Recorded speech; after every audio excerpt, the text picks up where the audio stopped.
아멘. 이 시간 우리에게 주시는 하나님의 말씀은 사도행전 7장 54절부터 60절까지 말씀입니다. 거룩하신 하나님의 말씀입니다.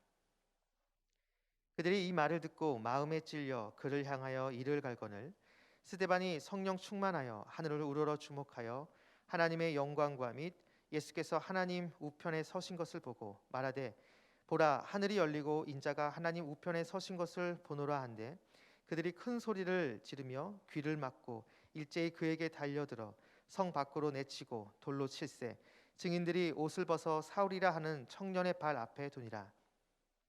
그들이 돌로 스데반을 치니 스데반이 부르짖어 이르되 주 예수여 내 영혼을 받으시옵소서 하고 무릎을 꿇고 크게 불러 이르되 주여 이 죄를 그들에게 돌리지 마옵소서 이 말을 하고 자니라. 아멘. 산헤드린 공의에서 행한 스데반의 설교가 오늘 본문에서 마무리됩니다. 그런데 이 마무리가 스데반이 스스로 마무리한 것이 아니라 스데반의 설교를 들은 산헤드린 종교 지도자들이 그에게 달려들어 억지로 이 설교를 중단시킵니다. 그리고 스데반을 죽이죠. 산헤드린 공의회와 스데반의 대결은 이렇게 일단락됩니다. 스데반의 순교로 말이죠. 물론 산헤드린 공의회와 이 대결은 그 이전에 사도들에게도 있었습니다. 그리고 더 거슬러 올라가면 예수님에게까지 올라갈 수 있습니다. 당시 최고 권력 기관이었던 이 산헤드린 공의회는 예수님을 죽였습니다. 그것이 바로 이 산헤드린 공의회와의 대결, 첫 번째 대결이었다고 할 수 있습니다. 이 첫 번째 대결은 겉으로 볼 때 산헤드린 공의회가 승리한 것처럼 보입니다. 왜냐하면 그들의 바램대로 예수님을 죽였기 때문이죠. 하지만 예수님께서는 부활하셨고 그리고 예수님을 따르는 제자들이 예수의 영이신 성령님을 받은 후에 이 대결은 계속되는 양상을 띠게 됩니다. 사도들에 이어서 그리고 오늘 본문 우리가 살펴보고 있는 스데반까지 예수의 영을 받은 성도들과 이 산헤드린 공의회의 대결이 계속 이어지고 있는 것입니다. 이 대결의 본질은 말씀의 대결입니다. 진리이신 예수 그리스도의 말씀과 그리고 최고 권력 기관에 있는 종교 지도자들 간의 그들의 명령과의 대결인 것이죠. 당시 기준으로 보면 최고 권력 기관 이 산헤드린 공의에서 판결되는 이 명령은 누구나 순종해야 될 법령이었습니다. 하지만 사도들은 이것을 거부하고 오직 예수 그리스도에게만 순종하면서 예수님의 복음을 선포합니다. 결국 이 산헤드린 공의회와 예수님과의 대결은 말씀의 대결이었고 이 대결이 예수님부터 사도들 그리고 오늘 본문에 나오는 스데반에 이르기까지 계속되고 있었던 것입니다. 그런데 우리가 오늘 본문을 좀 자세히 읽어보면 한 가지 이상한 점을 발견하게 됩니다. 여러분, 산헤드린 공의회는 이스라엘 최고의 권력기관입니다. 공적인 권력기관으로서 그들 안에 분명한 원칙과 규칙이 존재합니다. 재판을 하더라도 그냥 대충 하는 것이 아니라 어떻게 재판을 해야 되는지, 판결을 내려도 어떻게 판결을 내려야 되는지 그들 안에 분명한 원칙과 규율이 존재했다라는 것이죠. 그런데 오늘 본문을 보면 스데반의 설교를 듣고 그들은 어떠한 판결도 내리지 않고 그냥 스데반에게 달려들어서 스데반을 죽입니다. 끓어오르는 분노를 주체하지 못하고 마치 사적인 보복을 하는 것처럼 그냥 달려들어서 스데반을 죽인 것이죠. 공적인 권력기관으로서 그들의 어떤 원칙, 규율, 법을 스스로 다 무시한 것입니다. 어떤 학자는 바로 이 부분을 산헤드린 공의회가 마치 철없는 어린아이와 같다라고 평을 내립니다. 오늘 본문 말씀 57절을 보시면 그들이 큰 소리를 지르며 귀를 막고 일제히 그에게 달려들어. 바로 이 모습이 어린아이가 부모의 말을 듣기 싫어서 귀를 막고 소리를 지르는 듯한 그러한 모습과 똑같다라는 것이죠. 여기에는 어떠한 원칙과 규율 존재하지 않습니다. 자신의 분을 못 이겨서 그냥 욱하는 마음으로 상대를 먼저 때리고 보는 자기의 감정을 조절하지 못하는 어린아이와 같은 모습이라는 것이죠. 그리고 또 한 가지 이 부분에서 우리는 누가가 사용한 동사를 좀 주목해 볼 필요가 있습니다.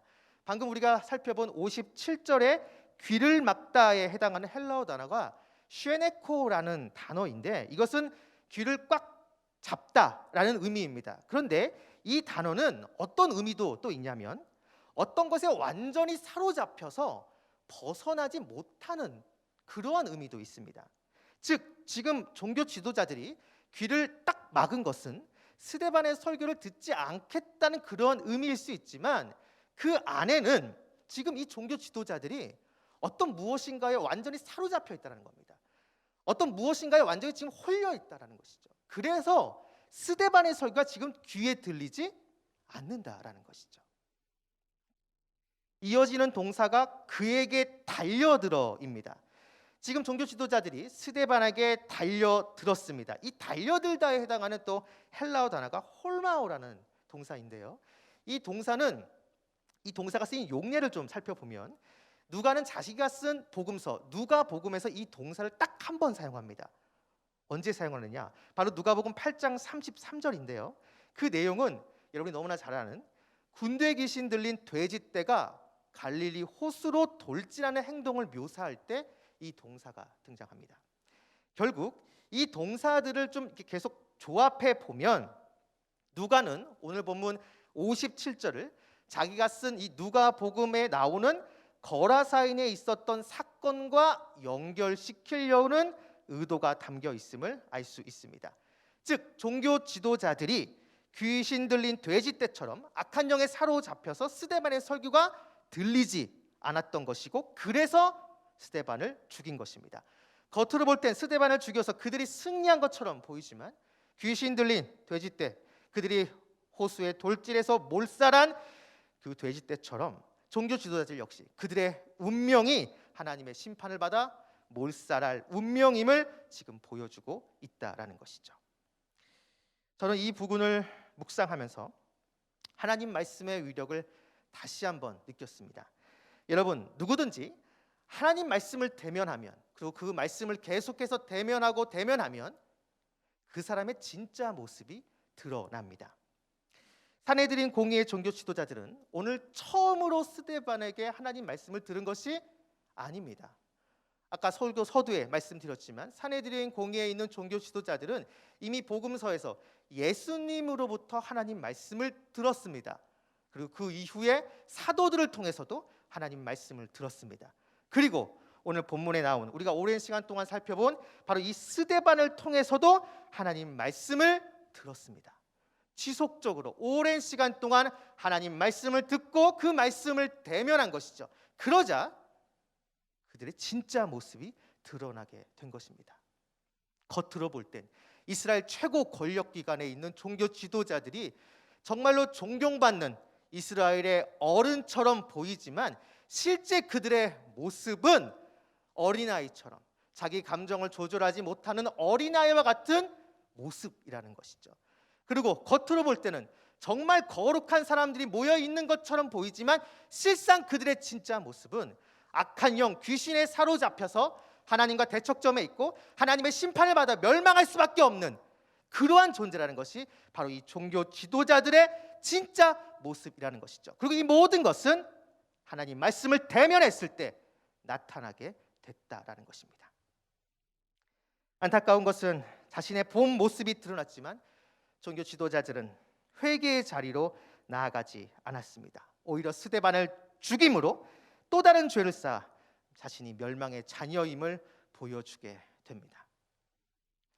우리가 너무나 잘 아는 디모데전서 4장 5절을 보시면 하나님의 말씀과 기도로 거룩하여 지니라.